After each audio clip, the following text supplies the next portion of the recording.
Welcome back. We are the last day of CPAC 2017. I'm Dave Sussman, and on behalf of Ricochet, we're very pleased to have here Mike Ghouse. Mike Ghouse is the Executive Director of the Center of Pluralism, and you may know Mike from many different television shows and syndicated articles throughout the country, and more frequently, if you watch Fox News, you see him sitting on the board with Sean Hannity and having quite some interesting arguments over the years. So welcome. Appreciate you being here. Good to be here. I'm so glad you're doing this show. Thank you. Yeah.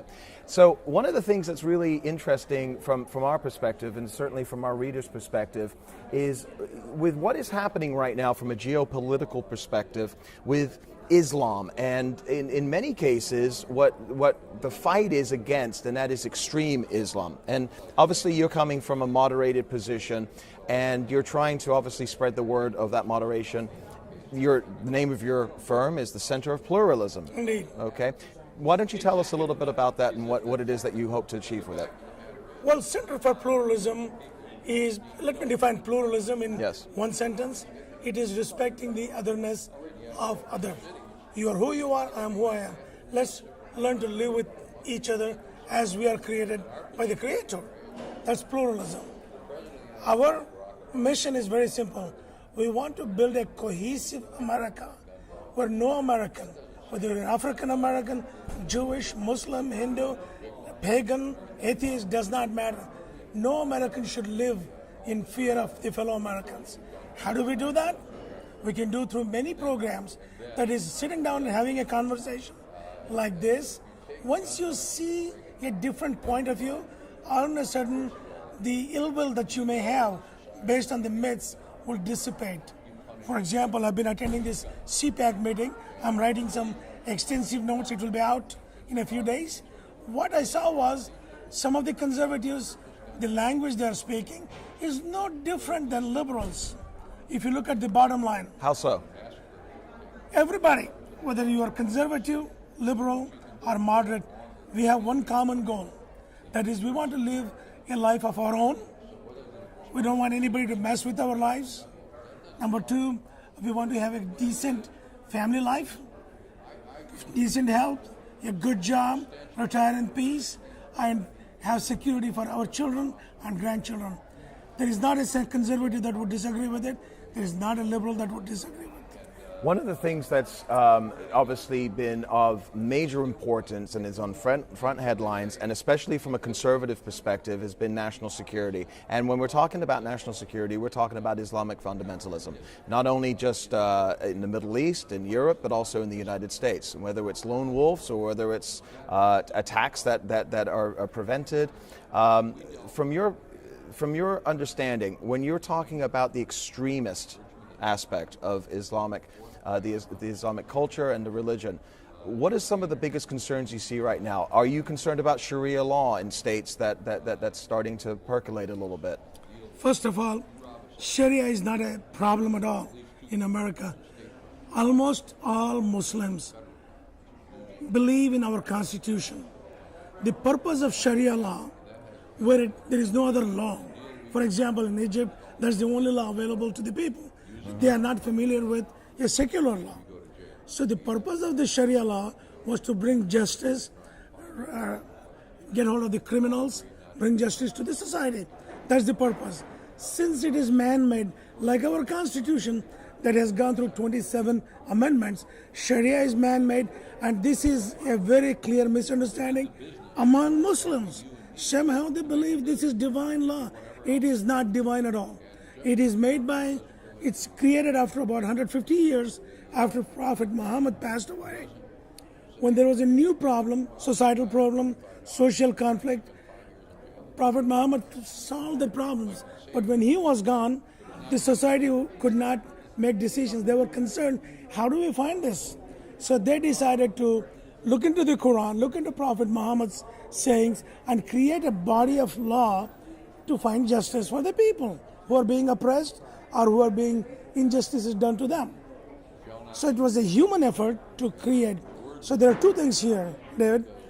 Muslims need to understand clearly that it is not a divine law. It is influenced by divine, but designed by men, and being created by men, it has flaws. There are many flaws in Sharia law, that needs fixing. Once you fix that, it will be a good law to serve people. But there are flaws in it. From an American point of view, Sharia does not come into effect. American Muslims have chosen to place their trust in American laws because it serves them. What you, me, and every human wants is justice and freedom to live our lives. Yet we see Sharia percolating, certainly in Western Europe, and you see that in London. I was born and raised in London. I go back to certain no-go zones that you can't go to in Birmingham, in certain areas of Paris. They do exist. We just saw Sweden recently. One of the things that we see here in the United States is certain areas in Minnesota, in Michigan, there are pockets of Sharia. There are areas. Now, we don't see problems that are coming out of that, but you also have a human rights issue with those situations. In the United States of America, in England, where you have free societies where women are not allowed to do certain things that from an equality standpoint. Is that something that, how do you get that message out to those individuals that are being raised in that environment to think differently? It's one thing best about America. This is, I call it God's only country. Everybody, whoever comes to America, no matter how fundamental they are, eventually they become Americanized, meaning they're tempered down to be more like everybody else. That is what America does to everyone. So the Sharia that you're talking about is not going to be in America. Nobody needs to worry about it, but we are going to do a conference in about 2 months where we are going to bring all the Muslim institutions in America and major leaders of Muslims make a declaration, we don't want Sharia. And that's great for America, and if that could certainly be publicized, I think that's a good thing. But when you start going to areas and pockets of Western Europe, like London, I mean, Anjem Chowdhury, he's now in prison. Okay, he's been publicized on certain networks throughout the United States and is all over. He's got a huge following. He does. I mean, he has a lot of people that dedicate themselves to not just the religion, but an individual now, an Anjem Chowdhury. Yeah. And There's a personality cult. Let me share why Europe is going through the turmoil. America will not do that because American Muslims are putting right things in the places to prevent that from happening. Europe, the Muslims are immigrants, are not integrated into the society. They live in separate ghettos. They have never had the chance to see from another point of view. Whereas the American Muslims see the freedom of speech. Most people learn it here. Freedom of speech, they see the value of America places on individual liberty. They're seeing it and they want it.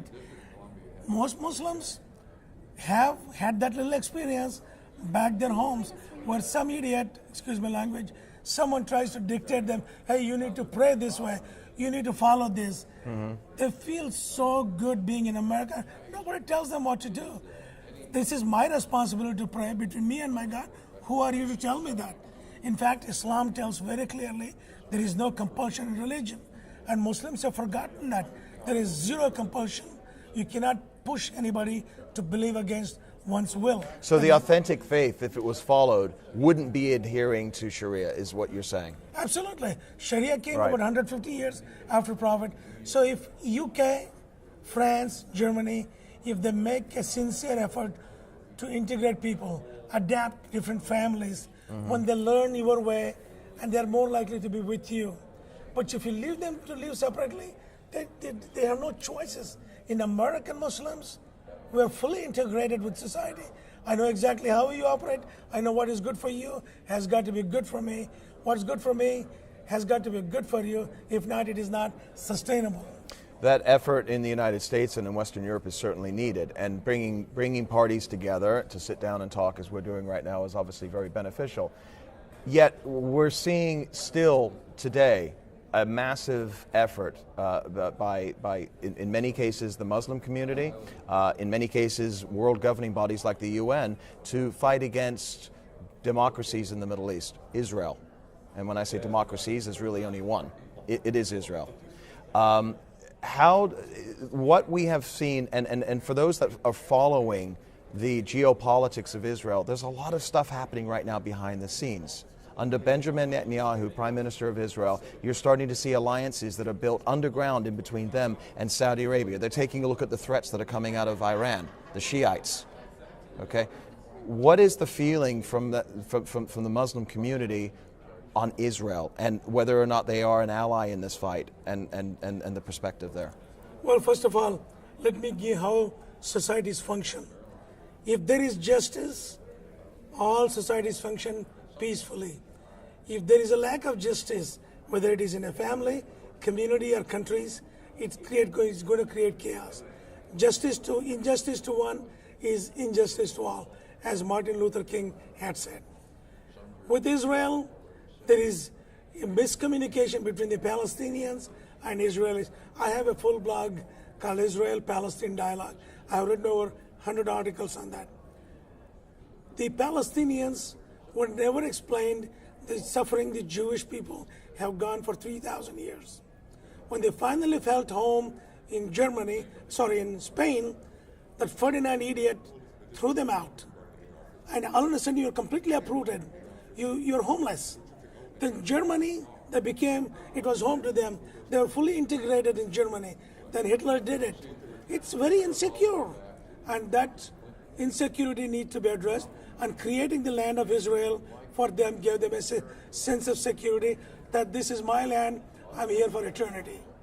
That security the Jewish people needed, and everybody understood that. Now, this needs to be communicated to the Palestinian people. But it's not. I mean, the children are being raised to go out and murder Jews. Not all children, but that is wrong. What they're doing is not wrong. all children, but enough. I mean, how many children does it take to kill others? So it is in the interest of Israeli politicians. I'm going to separate between Israel, Jews, and Israeli government. There are three different things. You can get that clearly. The Israeli people, the Jewish people need to see this is a problem. How do we solve it? Do we demand them to fix, or can we be partner with them and bring about a change? The Palestinian people, for 3 generations, they're rotting in their tents, in the camps. Every human being, whether you or me, want to have a sense of belonging to a place. They don't have. They don't know what their home is. Do you believe Hamas represents their interests? Initially they did, but when they have become... 2006, right? They did initially, but not anymore. They're into themselves. Mm-hmm. They're not representing the people of Palestine, and they need to be out. Somehow they're going to be out someday. But they do not represent. What they do is terrorism. Hamas, the way they're sending rockets into Israel, is wrong. So you agree that Israel has the right to defend themselves? Absolutely. So everybody has the right to defend why themselves. Is it when they do defend themselves, the UN Security Council comes down on them? Well, they go to the cause. They see the people in Gaza have no choice. They're completely blockaded. They can't get their food, so they're digging under the tunnels. Mm-hmm. If we get them to live their own life, Israel completely controls it. If we give them freedom to produce their own electricity, run their shops, run their schools, more than likely they will not resort to that violence. So UN looks at it from that way. Not only UN, the entire international body sees. I'm talking not me, I'm saying what they see. They see that people are blockaded. If you corner a little child, the child cannot fight with you because you're more powerful than the little guy. What does the little guy do? He throws spoons, he throws forks, whatever he has got, throws forks at you, abuses your words. That's exactly what's happening. As an adult, you need to behave too. Well, I think these are all very, very good lessons. And coming from the American Muslim community, they see this, you see this, and obviously you're advocating for this. I think one of the greatest threats is that this is not being discussed. And I was in Israel recently, and there's a lot of Arabs that work in Israel, and everybody seems to get along. The American news and quite frankly the Western European news does not discuss this. They take a look at one attack that might happen with a knifing or something, and all of a sudden it's headline news and there's attacks, and in many cases people think that it might actually be trying to slow down tourism to Israel and hurt them economically. Yet they're growing tremendously. What do you see as the greatest geopolitical threat in that region? Is it the Israel-Palestinian conflict? Is it Iran? What is it? Well, Israel-Palestinian conflict is the mother of all conflicts. That's why I'm committed. I'm a supporter of Israel. I just want to make it very clear. Because it's a democracy, we have a chance, we can have a conversation. Right. We need to work with all the countries to bring peace to everyone. It's possible, but all of us need to sit down and have a dialogue, understand the needs of the Palestinian people. We're ignoring their needs, and we cannot keep ignoring it forever. And these Palestinian people really need to understand, look, these people have suffered for this long. This is the only sense of security they have. Even Does that come through aid? Because that money goes to Hamas. I'm not talking about aid. I'm talking about having a dialogue, sitting down. For example, as the Muslim, I may be the first Muslim in the entire world to have organized the Holocaust and genocide commemoration. The idea is to tell my Jewish friends, brothers and sisters, that you are not alone in this tension. I'm with you. We need to be with each other. If we can take the Holocaust education to the Palestinians, it's not going to happen one night. Slowly, when they start seeing what the Jewish people have gone through it, there will be some empathy. There will be some sympathy. That is the start of a new era. And also we need to ask Netanyahu and the president of the Abbas yes. and the Gaza, the guy, Abu Mashal. They need to start their day every morning. Have a dozen children. 5 Palestinian children, 5 Israeli children, and other 2 Christian and other children. Look in their face. Netanyahu is looking into the children's face. Look, guys, I want to build a secure future for you. I'm committed to that. I'm not your villain. I'm your support. I want to do right. And if each one of them says this as a routine prayer every morning, before they make the bad decisions to go bomb somebody, kill somebody, they will think of those children. What does the children think? If you bomb them, their parents, what do they have something to gain back?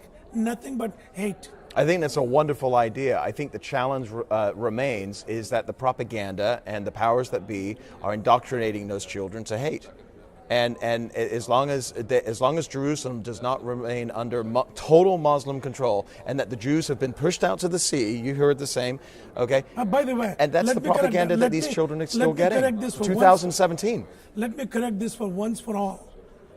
Palestinians did not say to push them to the sea. It is not in the Hamas Charter either. It was the Israeli president in 1960 or 61. He said, they would say this to us.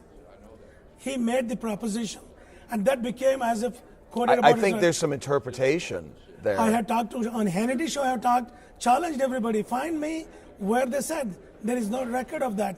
Listen, Iran is sending up missiles right now to test ballistic missiles, and on the side of the missiles, written in Hebrew, yes, it says "Death to Israel." That is wrong, and we have 2 choices.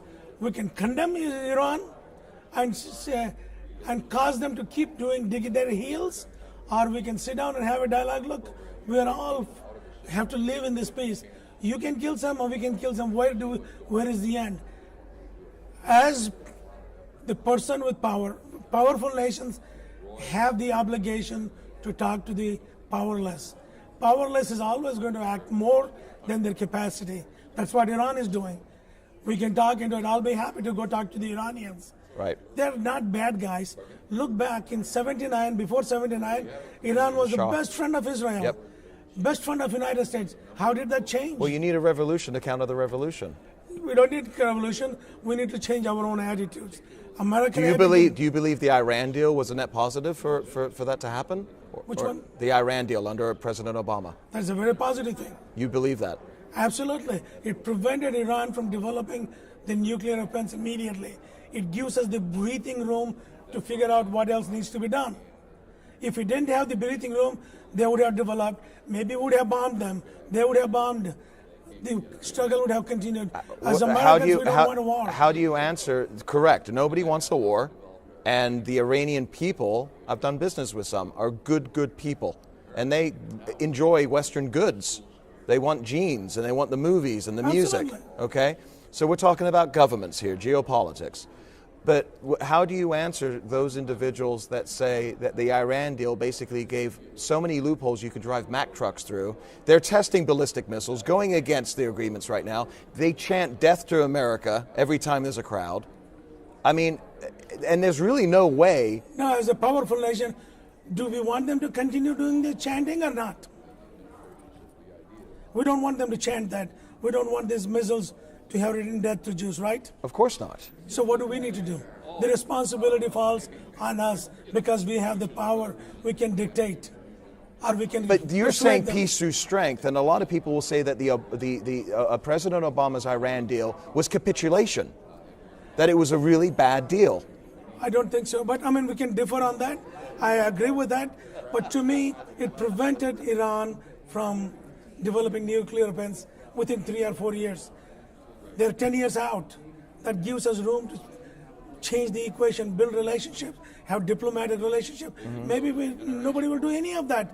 If we need to go for diplomatic relationship, we cannot be pushing people to the edge to cause them to dig in their heels. Okay. Well, these are really interesting thoughts. And with all of the articles and obviously the press that you do, where can people find you, Mike? I just put my name, Mike Ghouse. It's a house with a G. Right. You can see there are about 16 million views on Google. And you're at the Center for Pluralism.com. Pluralism.com. Centerforpluralism.com. And I invite all Americans, reach out the conservatives, liberals, and all. We're Americans first. We want a society where you and I and none of us have to live in fear. We got the programs, and the programs will bring us together more often. Yep. The more often we talk with each other, the myths disappear. I think as a Jewish conservative, from my perspective, I will say this to you, that the more discussions that we have on this level, I think the better and more hopeful things will be. Thank you so much for your time. I want to Mike. assure one more thing to your audience. Please. Muslims are not anti-Jewish at all. Not at all. I know that. Muslims don't go against Judaism either. Yep. Muslims want to embrace, but they're having difficulty with the Israel-Palestinian.